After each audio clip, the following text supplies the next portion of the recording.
In less than 20 minutes, one of the world's fastest and most luxurious liners vanished beneath the sea. A single torpedo should not have been enough to bring her down so quickly, yet Lusitania collapsed with alarming speed. The sinking in May 1915 remains one of the most debated maritime disasters of the First World War, not because she was struck, but because of how fast she disappeared. The real question isn't what sank her. A German torpedo accomplished that. But why she failed so completely, and whether the chain of human decisions that afternoon turned a survivable attack into a catastrophe that claimed 1,200 lives. Welcome to Shipwreck History. If you haven't already, hit the subscribe button and help us get to 10,000 subscribers.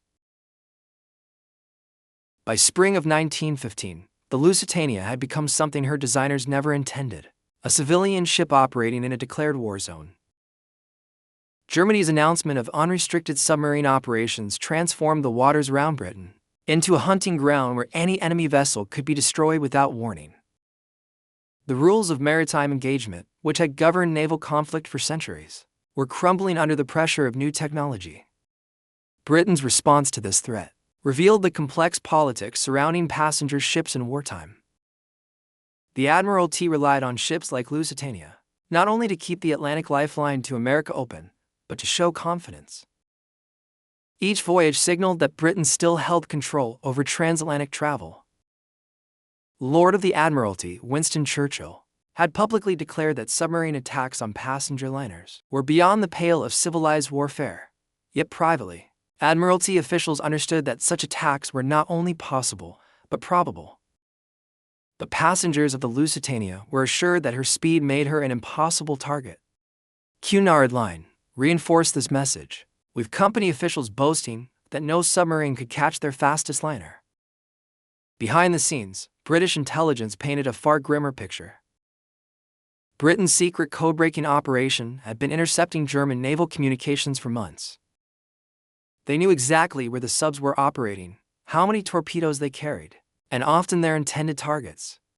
This intelligence allowed the Admiralty to possess the information needed to route ships safely around submarine positions, yet they rarely used it for civilian vessels.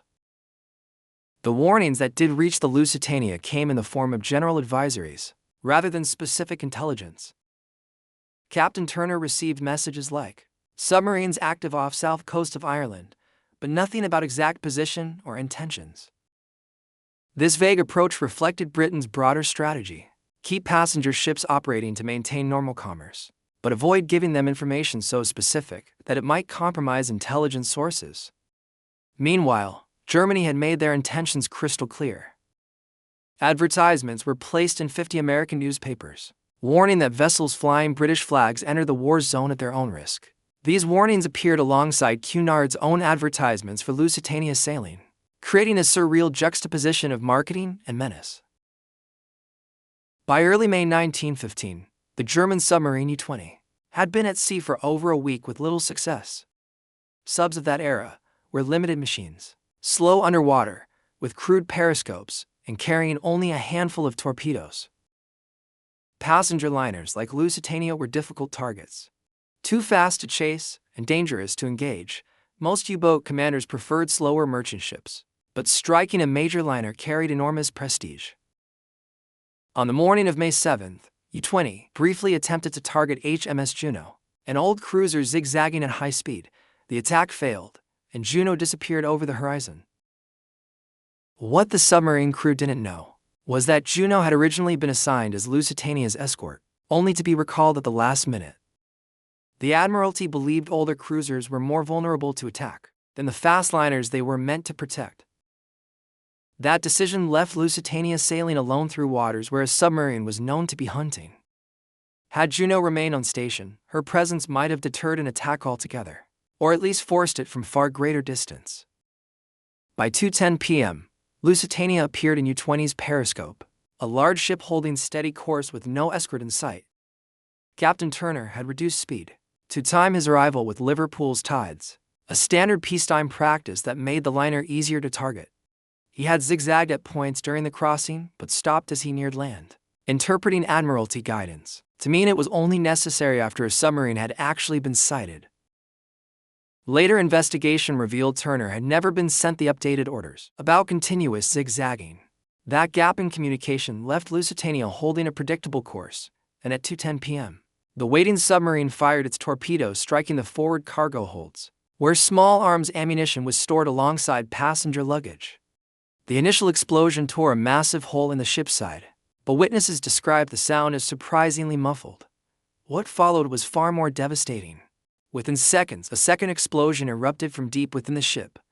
This blast was different. Louder, more violent, and felt throughout the entire vessel. Survivors described it as if the ship's heart had been torn out.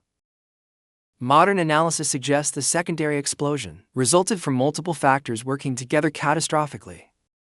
The ship's coal bunkers contained vast amounts of coal dust, a highly explosive substance when mixed with air and ignited. The torpedo's blast may have created exactly the right conditions for this dust to explode, with devastating force. The munitions in the cargo hold, while not powerful enough to destroy the ship alone, may have helped trigger a chain reaction that worsened the damage. Lusitania's very design worked against her. Her longitudinal bulkheads likely funneled the blast through the ship instead of containing it, while the secondary explosion knocked out electrical systems that powered pumps, lights, and communications. Within minutes, the ship developed a sharp list to starboard, making movement treacherous. Passengers who had been walking the decks suddenly slid toward the sea, as water poured in through both the torpedo hole and the breaches caused by the blast.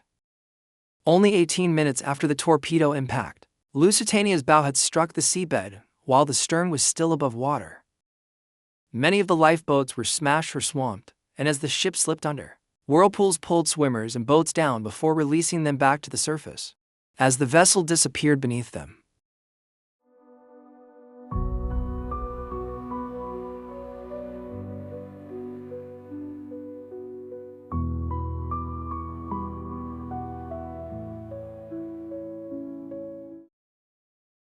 The loss of the Lusitania was not the result of one mistake, but of many vulnerabilities converging at once. Captain Turner faced conflicting orders that reflected the larger confusion of the Admiralty. He was told to avoid headlands where submarines might wait, yet also required precise navigation close to shore. His decision to steer near land placed the ship directly across U-20's path. Civilian captains had no experience with submarine warfare, and traditional practices offered little protection. Turner's belief that zigzagging should begin only after spotting a threat was peacetime thinking. Against an unseen submarine, that caution would prove meaningless. The weaknesses went far beyond navigation. Intelligence about U-20's movements was withheld, leaving the ship blind to immediate danger. HMS Juno was recalled, instead of being allowed to escort.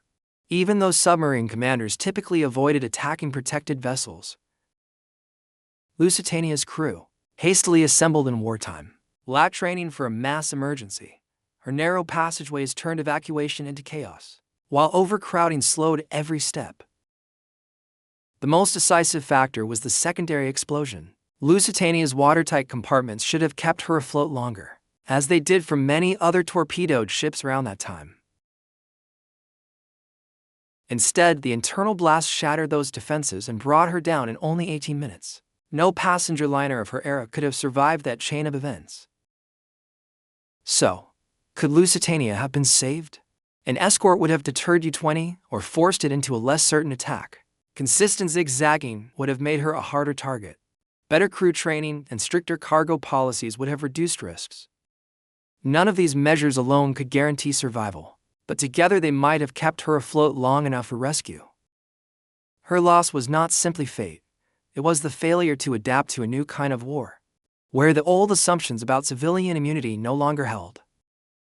When Lusitania disappeared beneath the waves, the world was forced to accept that the sea had become a battlefield. Civilian lives could no longer be shielded, and the sinking of a luxury liner showed that even the proudest symbols of peace and progress were now targets. The disaster made clear that the rules had changed forever. The Lusitania endures not for how she sailed, but for how she fell. And in the end, she became more than a shipwreck. She became history. If you enjoyed this video, please like and share, and let us know in the comments what shipwrecks you want us to cover next. Don't forget to subscribe, And hit the notification bell so you never miss an upload. And until next time, keep exploring.